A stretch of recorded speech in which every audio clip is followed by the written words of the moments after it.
अजमेर में तारागढ़ स्थित इंतजामिया दरगाह कमेटी शायद देश की इकलौती ऐसी दरगाह कमेटी है जिसके चुनाव अदालत परिसर में न्यायिक अधिकारियों की देखरेख में होते हैं। खास बात यह है कि यह सिलसिला ब्रिटिश काल में एक अदालती विवाद के बाद शुरू हुआ था और एक सदी से अधिक का समय बीत जाने के बाद आज भी जारी है। चुनाव किसी भी संस्था का व्यक्तिगत मामला होता है और बहुत कम मामलों में ही विवाद कोर्ट तक पहुंचता है। विवाद कोर्ट में पहुंचा भी तो अमूमन अदालती आदेश यही होता है कि रिसीवर की देखरेख में चुनाव निष्पक्ष रूप से करवाया जाए। लेकिन दरगाह मीरा सैयद हुसैन हिंगसवार का मामला थोड़ा जुदा है। यहाँ लगभग 117 साल से इस दरगाह की इंतजामिया कमेटी के चुनाव न केवल कोर्ट की देखरेख में बल्कि अदालत परिसर में हो रहे हैं। यहाँ लगभग 117 साल से इस दरगाह की इंतजामिया कमेटी के चुनाव न केवल कोर्ट की देखरेख में बल्कि अदालत परिसर में हो रहे हैं।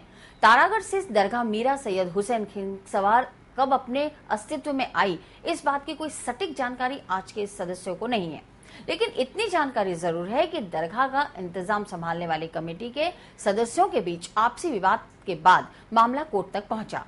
सन 1896 में अदालत ने इस कमेटी के निष्पक्ष चुनाव के लिए व्यवस्था की कि इसके चुनाव अदालत परिसर में होंगे और तत्कालीन सब जज को इस चुनाव के लिए रिसीवर नियुक्त किया गया। तब से शुरू हुआ सिलसिला आज तक जारी है।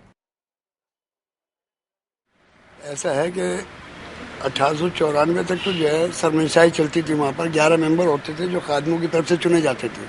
उन्हीं में एक मुतवल्ली होता था और 11 मेंबर की कमेटी जो है वो चुनाव के जरिए से दरगाह का मैनेजमेंट जो कुछ भी वो करता था सब तारागढ़ पे ही होता था। लेकिन 1894 में दरगाह के मैनेजमेंट को लेकर कुछ गड़बड़ियाँ हुई, उसमें कुछ जो है मिसमैनेजमेंट हुआ तो कोर्ट में केस आया है सब जज की अदालत में। और उस केस के अंदर जो है अदालत ने एक डिग्री जो है वो स्कीम मुरतब की जिसमें कुछ प्रावधान रखे कि उसी के हिसाब से कमेटी को भी मैनेजमेंट करना काम करना है और सीजेएम को भी उस स्कीम के हिसाब से ही पावर है। ये भी स्कीम के प्रावधान के खिलाफ कोई कार्रवाई नहीं कर सकता, समझना। तो ये 1896 से जो है या कोर्ट के अंदर चुनाव हो रहे हैं और 2 मेंबर जो है वो खादिमों की तरफ से चुने जाते हैं और सदर जो है अध्यक्ष कमेटी का वो कोर्ट को रिप्रेजेंटेटिव करता है। ये कोर्ट के पास तो इतना समय नहीं है जो डायरेक्ट कमेटी क्या कर रही है क्या नहीं कर रही है कंट्रोल कर सके, समझना। तो उसके हिसाब से इनका रिप्रेजेंटेटिव जो है वो कोर्ट की नुमाइंदगी प्रतिनिधित्व करता है कमेटी के अंदर और इस तरह से जो है दोनों खादिमों के भी हकों की सुरक्षा हो जाती है और नियंत्रण कोर्ट का भी रहता है अध्यक्ष के जरिए से।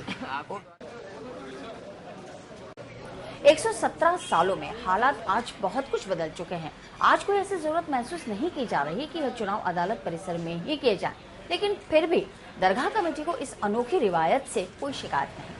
आज जब अजमेर के सीजेएम कोर्ट में चुनाव के लिए मतदान हुआ तो दरगाह कमेटी के सदस्यों का उत्साह देखने लायक था। 2 सदस्यों के लिए होने वाले इस चुनाव में 4 उम्मीदवार अपना भाग्य आजमा रहे हैं। उम्मीदवार सैयद अब्दुल बताते हैं कि इस चुनाव में 470 मतदाता हैं जो सभी दादा सैयद अली हमदानी के वंशज हैं, यानी यह चुनाव एक ही खानदान के बीच होता है। 117 साल पुरानी यह रवायत कब तक जारी रहेगी इस बारे में किसी को कुछ पता नहीं है, क्योंकि आज इस विषय में कोई मामला अदालत में लंबित नहीं है। लेकिन इंतजामिया कमेटी के सदस्यों को इस बात का फक्र है कि वे हिंदुस्तान की सबसे पुरानी मानी जाने वाली दरगाह कमेटी के सदस्य हैं और वे आज भी सदियों पुरानी उस रवायत का हिस्सा बने हुए हैं जिसकी शुरुआत भले ही विवाद के चलते हुई हो, लेकिन आज अपने आप में अनोखी है।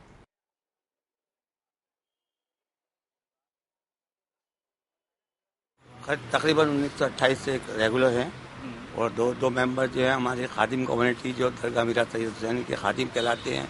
हम एक दादा के औलाद से हैं और 7 खानदान में बढ़ चुके हैं।